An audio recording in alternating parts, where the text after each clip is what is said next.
The day I realized my silence had real weight was the day no one knew my name in a company that couldn't breathe without me.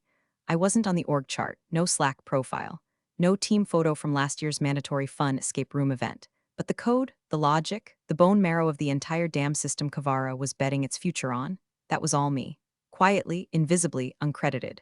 Just a contractor, at least on paper. They kept me under a shell vendor agreement, filed 2 subsidiaries deep, like some kind of compliance nesting doll. Why? Because the CFO, Marcus, understood 2 things. 1, politics kill progress, and 2, I don't do politics. I do clean architecture, auditable logic, elegant systems that scream when tampered with. I'd been at Kavara for 27 months, officially billed as backend compliance consultant, unofficially the architect of their flagship financial operations engine. See, Kavara wasn't just writing enterprise software, they were selling a dream to banks. Let us automate your operational audits, the pitch went. Let our software trigger lending conditions based on live performance data.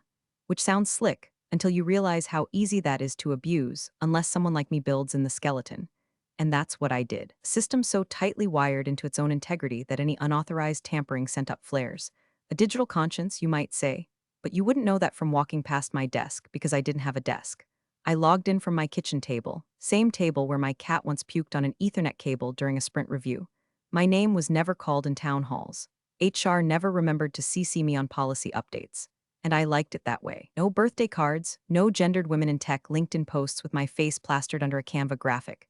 Just clean code, cryptic commit messages, and a direct line to Marcus when the architecture needed finesse. And you know what? I was fine with that. I didn't want the spotlight. Let the VPs elbow each other for headcount and LinkedIn glory posts. I'd rather sip coffee from a chipped mug and build something no one else understood until it broke. Hey, by the way, if you're deep into this story already and haven't subscribed or hit the like button, don't be that guy. Seriously, 90% of y'all just lurk. Show the team some love, it's what keeps this engine humming, unlike Kavara's apparently. Anyway, Marcus was the only one who got it. He gave me space, autonomy, and most importantly, authority. We had a good rhythm. Every other week, we'd hop on a quiet call. He'd say things like keep them honest or bake in the boundaries. I'd deliver. He never micromanaged, never asked for slide decks or Jira dashboards. Just results, and I gave them. Our system passed 2 external audits in 2023 alone, which kept our revolving door of executives blissfully unaware of how many times I'd patched around their mistakes. He told me once, "You're the parachute they don't know they're wearing." Then he got sick. No warning. Just a note from his assistant saying he'd be on medical leave for a few weeks. That was it. No voice call. No prep meeting. One minute I was reporting to the only person who understood the structure. The next I was dangling in the wind with a system only I knew how to interpret and no clear backup plan. Enter Eric, Vice President of Strategic Ops, which as far as I could tell meant he sat in meetings and added nothing of value while quietly calculating who he could step on to reach the next rung.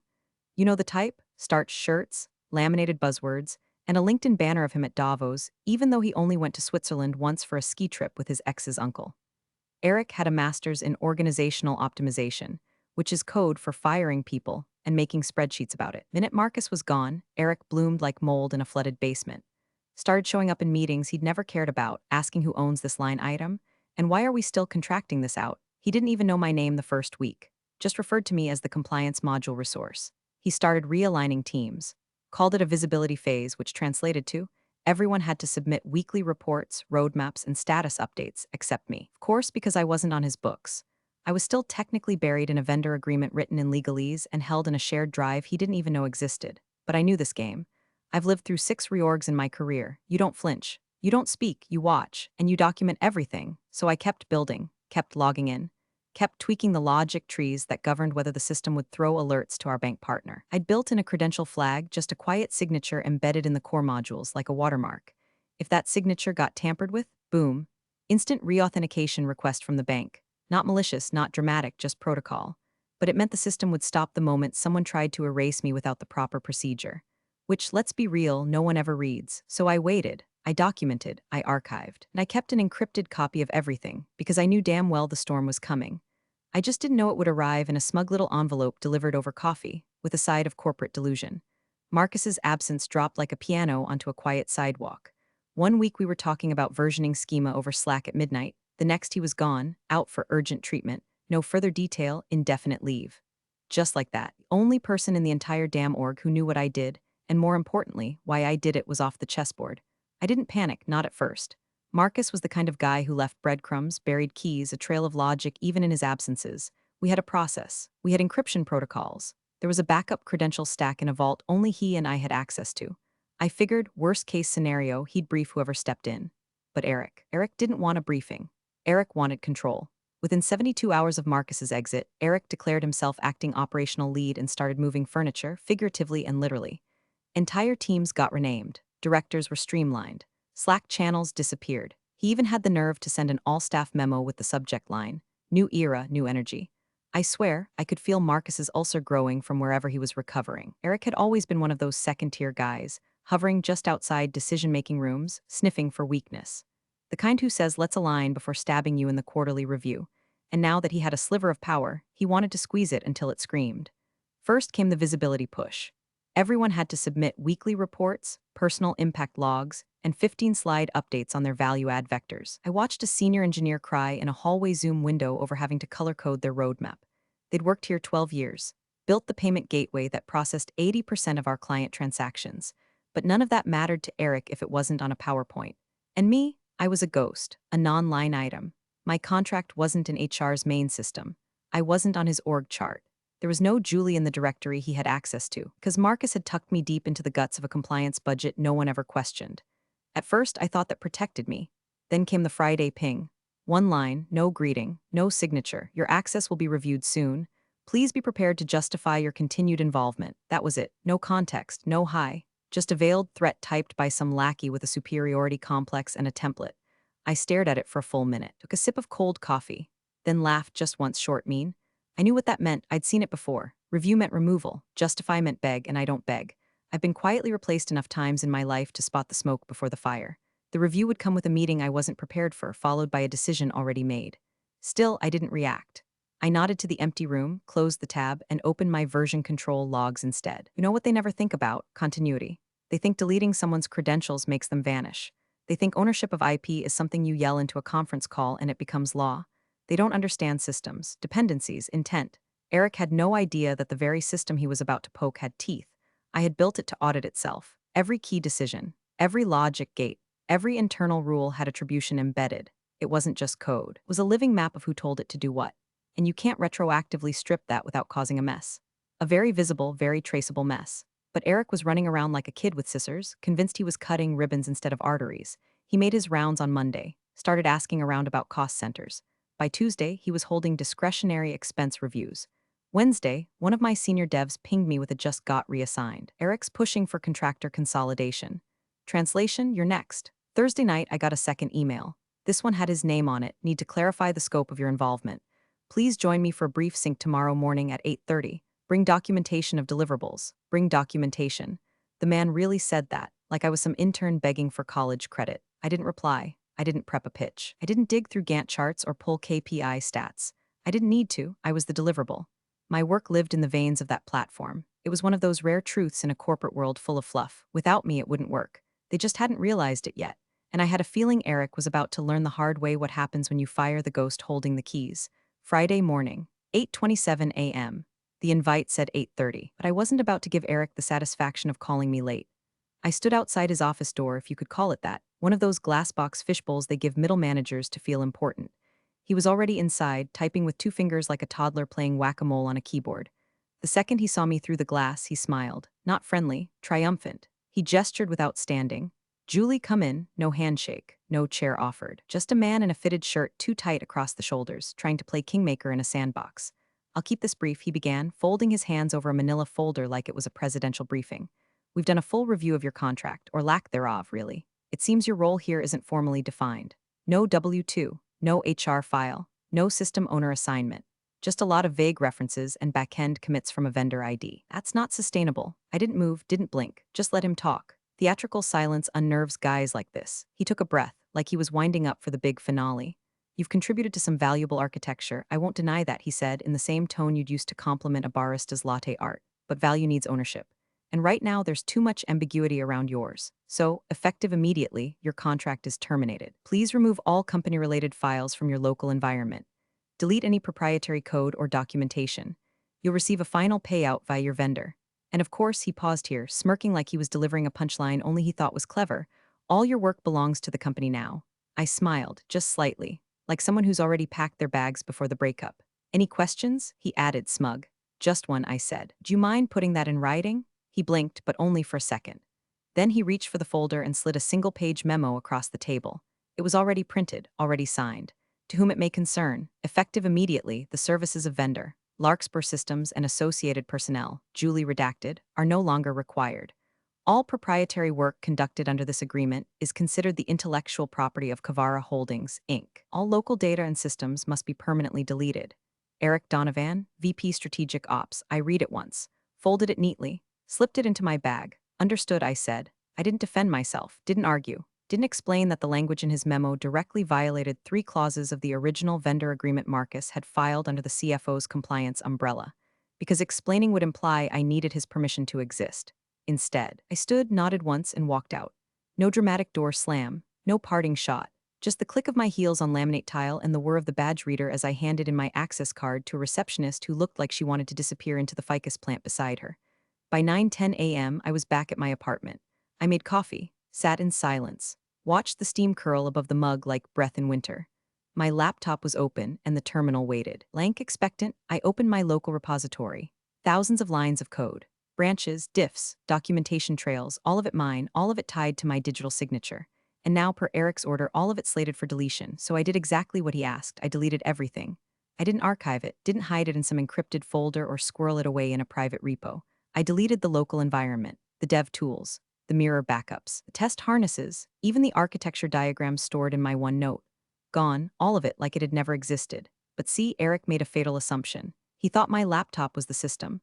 What he didn't understand, what Marcus did, was that my real value wasn't in the code I stored.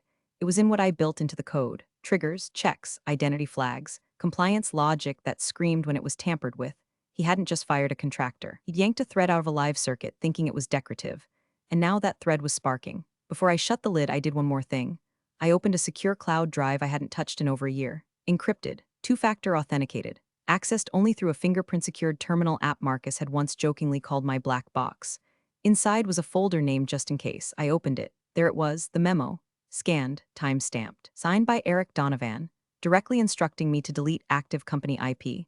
I duplicated it, not because I needed to use it right away, but because something in me had shifted, something cold, metallic, precise. It wasn't fear. Fear was soft. This was different. This was war protocol. And Eric, he just fired the one person holding the detonation codes. Eric didn't waste a second savoring his tiny power trip. By noon, I was already getting word through back channels, Slack messages from engineers who knew better than to openly acknowledge me. The tone was always the same, forced casual, vaguely apologetic. Hey, just heard you're off the project? That sucks. Eric's calling it a streamlining. He said you were legacy overhead, unclear if he knows what half your code does. FYI, he told the data team you left voluntarily. Said something about rotating in fresh perspective. Also, what the hell is happening with the metrics dashboard? I didn't reply, just read and archived. Eric apparently had done a little victory lap that morning, popped into the product lead's huddle and bragged about cleaning out inefficiencies. Said I was a black box dev who'd been over-architecting things. One of the junior PMs swore he heard Eric say I kept legacy code alive just to justify my existence. Cute. Let him talk. Let him posture. Meanwhile, somewhere far above Eric's pay grade, a different kind of alert had already fired off. At 1:46 p.m., a compliance flag hit Kavara's secured banking dashboard, when I had wired directly into the heartbeat of the ops system. A deletion event tied to a credential that hadn't gone through formal offboarding.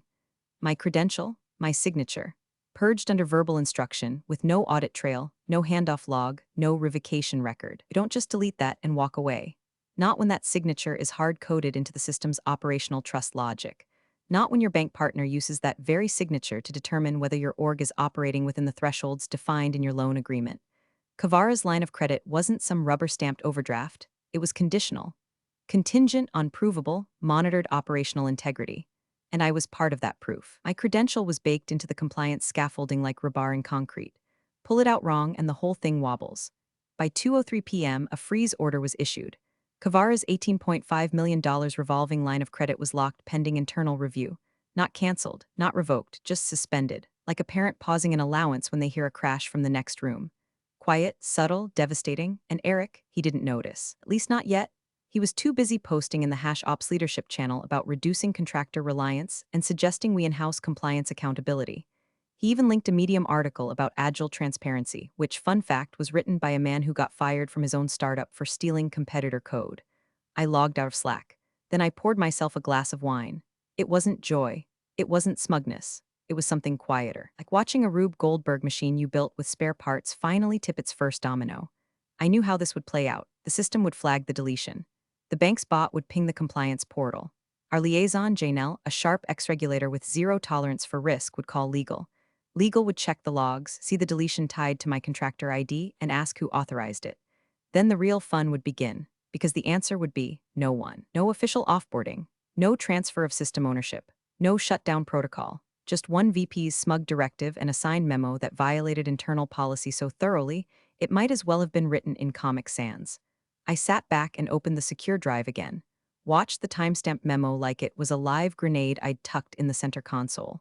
I didn't need to use it, not yet. The system was doing the work for me. I kept waiting for my phone to ring. It didn't, but the emails started. First came the one from Janelle, CC'd to legal, IT security, and two people I'd never heard of. Subject, urgent unscheduled credential removal detected anomalous activity observed within compliance module architecture.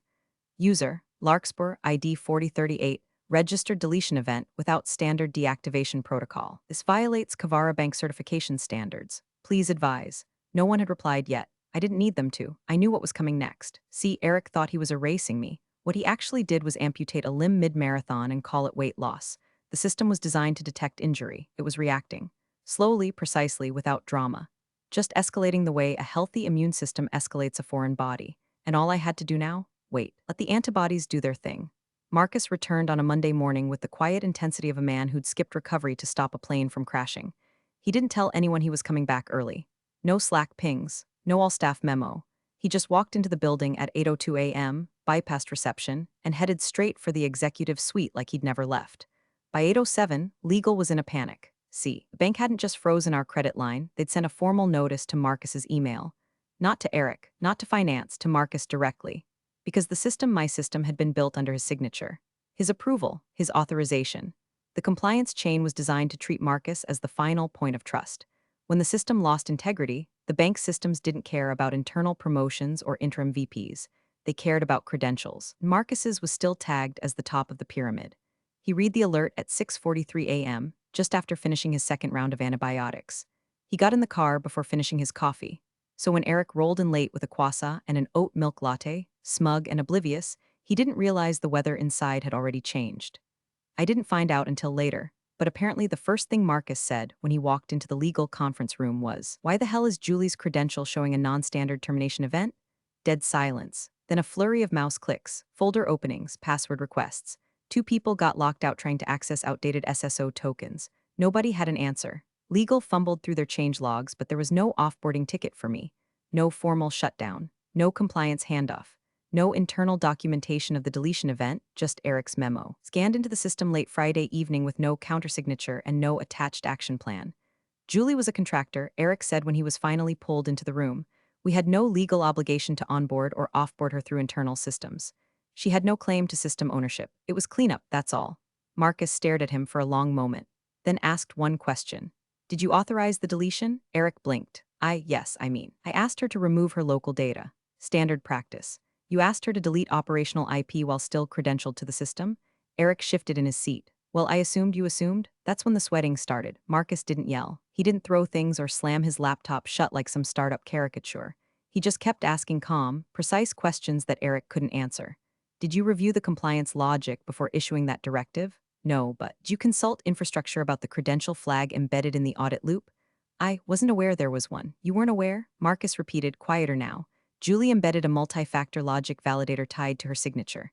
That was approved in March. You signed the roadmap. Eric's mouth opened, then closed, like a fish realizing the tank wall was glass. The room went still. At that point, Marcus opened his laptop and projected my credentials on the wall. Highlighted in red was the authentication chain, my ID, the timestamp of deletion, the failure cascade that followed, and the bank's alert log all syncing perfectly. It was clean, precise. I'd built it that way, because I knew one day someone would try to erase the scaffolding without understanding what it held up.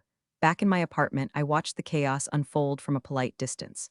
Janelle forwarded me the audit trail summary, CCing Marcus. No commentary, just data. I didn't reply. I didn't need to. Marcus already knew the truth. And Eric was realizing that when you swing an axe at a ghost, you better pray the ghost doesn't haunt the foundation. Legal pulled the thread and the whole damn sweater started to unravel. They started with the basics. Termination process, missing. Credential revocation log, missing. Handoff documentation, non-existent. There was no paper trail because Eric never created one. He'd operated on swagger and assumptions, then signed a memo so arrogantly sloppy it should have come with a warning label: do not expose to daylight or regulatory scrutiny. The legal team was not amused. They weren't loud about it. These weren't people who shouted. They dissected, whispered, passed documents across tables with slow, surgical disgust. One by one, they ticked boxes on their compliance checklist, and each one came up empty. No documented offboarding procedure, no approval from the compliance officer, no backup credential manager assigned, no contingency for system integrity verification.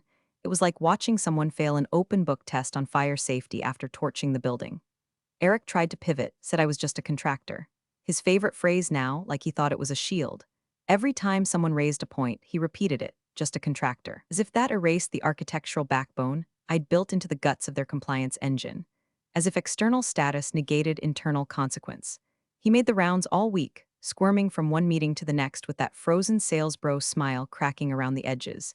She had no authority over platform-level compliance logic, he said on Tuesday. Her work was non-critical, he told legal on Wednesday. None of this would have happened if the system had been documented better, he added Thursday, in what might go down as the most ironic cell phone in Kavara history. But documentation wasn't the problem. I had documented everything. The system was transparent for anyone who actually read the specs Marcus and I had built. The problem was Eric had tried to fire the architect while standing inside the house. The real shift came when Marcus got his hands on that memo. He sat in his office, blinds half closed, the document lying flat on the desk in front of him. No fanfare, no dramatic music. Just him and a page that would soon become legend in the halls of Kavara, Eric's Friday morning directive. Effective immediately, all local data and systems must be permanently deleted. Marcus, read it 3 times. Then he read it aloud. Then he pushed his chair back and said, quietly but firmly, he ordered the contractor to erase system-critical IP while still credentialed with active ties to compliance tracking. Nobody said a word. That sentence echoed like a gunshot in a library. The lead compliance officer, a woman named Tarin who usually never spoke above a whisper, looked up and simply said, that's grounds for breach classification. Possibly multiple. And suddenly, Eric wasn't just the guy who fumbled a handoff. He was a risk factor. I wasn't in the room. But I heard all this later piecemeal, relayed through Slack whispers, late-night emails, and one deliciously cathartic phone call from a QA engineer who used to fear Eric like a feral cat fears thunder. Julie, she said, they've moved him off Slack access. Legals got him under a review protocol. Marcus called it a containment phase. Containment, what a beautiful word, at home. I sat with my laptop closed and a cup of tea going cold. The secure drive stayed untouched. The backup memo sat dormant. I hadn't needed to weaponize anything. The truth had done all the heavy lifting. Still, I didn't feel triumphant, not yet. That flicker of justice, it was real but faint, like seeing headlights far down a dark road. You squint, you wait, you don't exhale until they're close enough to blind you. Eric wasn't done, he was slippery. And slippery people don't go down easy. They flail, they bargain, they gaslight and spin until someone slaps the mic out of their hand. But now there were cracks. He couldn't deny what he'd signed, couldn't walk back the deletion order, couldn't spin just a contractor into a shield against the bank's frozen credit line. And best of all, he had no idea what was still waiting for him, because I wasn't done either. The message came in at 7:12 a.m. No greeting, no signature, just a line. Did he tell you to delete it? It was Marcus. Of course it was. No one else asked questions that cut straight through the bullshit like a scalpel through butter. No legal posturing, no PR filter. Just that one sentence sitting in my inbox like a lit match on a gas leak. I didn't reply with words. I just forwarded the memo.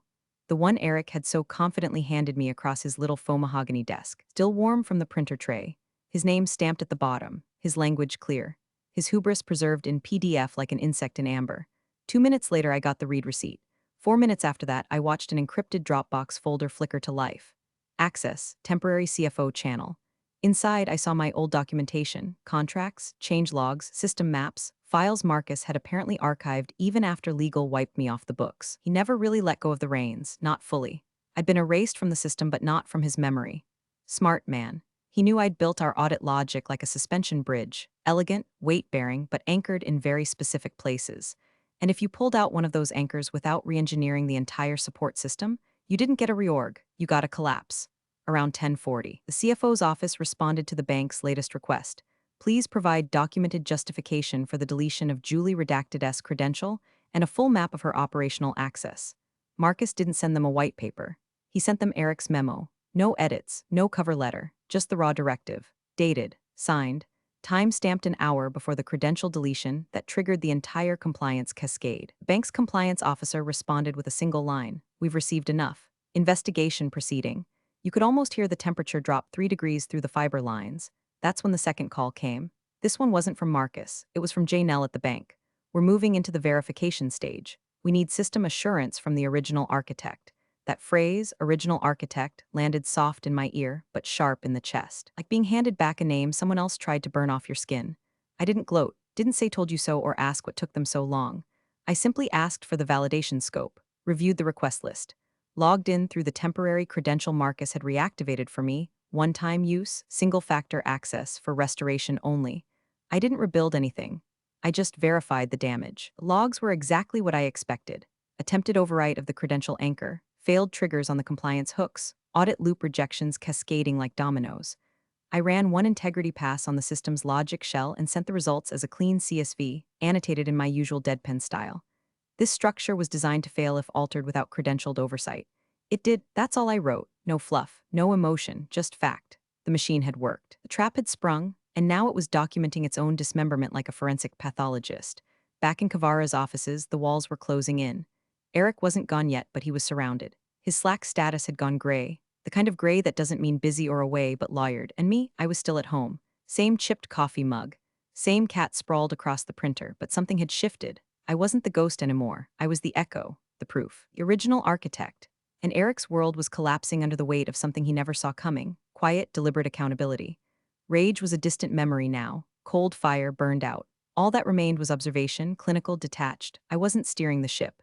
I was just watching the black box record everything as it sank. And in that stillness, in that perfect, airless moment, I felt something like peace. Not forgiveness, not closure. Just gravity doing its job. Monday morning came dressed in corporate drag, sunlight through the blinds, burnt coffee in the break room, and the smell of nervous sweat pretending to be deodorant. But Eric strolled in like it was just another day in his little fiefdom. He walked through the lobby with that same puffed chest swagger, Bluetooth earpiece jammed in like he was waiting for a call from Elon Musk. The front desk girl didn't say good morning. Neither did the elevator. At the 14th floor, the doors opened, and he stepped out like Caesar returning from campaign, until he saw them. Marcus was already inside his glass box of an office, back to the window, jacket off, sleeves rolled, memo in hand. Next to him stood Angela from legal, posture so stiff she could have been carved from audit-grade granite. No one said a word. Eric froze just half a step into the carpet. You know that scene in old westerns where the saloon goes quiet and everyone stops moving but the fan? That was the whole floor. Developers stopped typing. PMs glanced sideways. Someone at reception coughed like it was a gunshot. Marcus didn't motion him in. He just looked at him, held that gaze like a steady hand on a trigger. Eric walked in. Angela shut the door behind them. No pleasantries, no laptop open. Just a man holding a single sheet of paper and the exact tone of voice you use right before a verdict. "The bank just called," Marcus said, his voice ice smooth. "Tell me exactly what you told her to do." Eric blinked, twice. I instructed her to remove local data. Standard policy under termination, exactly what you told her to do." Eric's mouth opened and shut again, like a goldfish auditioning for an alibi. "I told her, per the memo, that her services were terminated immediately and to delete any proprietary data from her system." I assumed. Angela cut in, sharp as a blade. "You assumed what, Mr. Donovan?" "That she'd been properly offboarded," he stammered. "That the credential triggers had been reset." Marcus didn't blink. "Did you check?" Eric swallowed. "No." "Did you verify her architecture before issuing the deletion?" "No, but I thought no." "But you thought," Marcus echoed quietly. "You thought the ghost writer of our compliance engine, the one tied to our bank's active line of credit, could be deleted like an expired Google Drive file. And now, that ghost has bank-side validation credentials, and you handed her the detonator." Angela slid a file across the desk. Bank logs, audit failures. A timestamped deletion event tied directly to Eric's Friday morning memo. "You triggered a cascading compliance failure," she said, "which froze $18.5 million in operating credit. You exposed us to breach, classification, and potential investor fallout." Eric's voice dropped. "It was a misunderstanding." Marcus leaned forward, one hand flat on the desk, the other still holding the memo like it was radioactive. "No," he said, cold and final. "It was negligence. And now we're on a 72-hour remediation leash with a partner who doesn't make second mistakes. They want documentation, they want assurance, and they want the one person you erased brought back in to clean up your mess." Eric said nothing. Outside the office, a couple of engineers pretended to refill water bottles for the third time that hour. The entire floor was pretending not to listen. But they all heard it when Marcus said, "You're suspended from all platform operations, effective immediately." Eric's chair creaked under the silence. He didn't stand, didn't argue. He just sat there, pale and blinking, like a man watching the credits roll on a movie he thought he was starring in, only to find out he was the villain all along. Angela gathered the files. Marcus opened his laptop. The board was waiting. So was the bank. And for the first time in his climb-up-the-ladder life, Eric Donovan was no longer in control of anything except how long he could keep from vomiting in his own mouth. And me. I was logged in from a one-time credential, watching the same logs Marcus had. No access to edit, no need. The code spoke for itself now. The system was louder than I'd ever been. All I had to do was watch. By 4:17 p.m., Eric was gone. Not fired, pending compliance investigation. The kind of phrase that sounds like it's wearing a tie and holding a shovel. They didn't even let him return to his desk. IT disabled his badge before legal finished the sentence. Security walked him out with all the grace of a sitcom extra. He didn't argue, he didn't wave, he didn't make eye contact, he just disappeared into the elevator. Left behind was the memo, the audits, the vacuum, and me. Marcus called at 4:43. No small talk, no preamble. We've reinstated your contractor access under the Larkspur shell. Bank's request. One-time credential. Scope is validation only. Restore what you can, I said, understood. He added, Julie, thank you.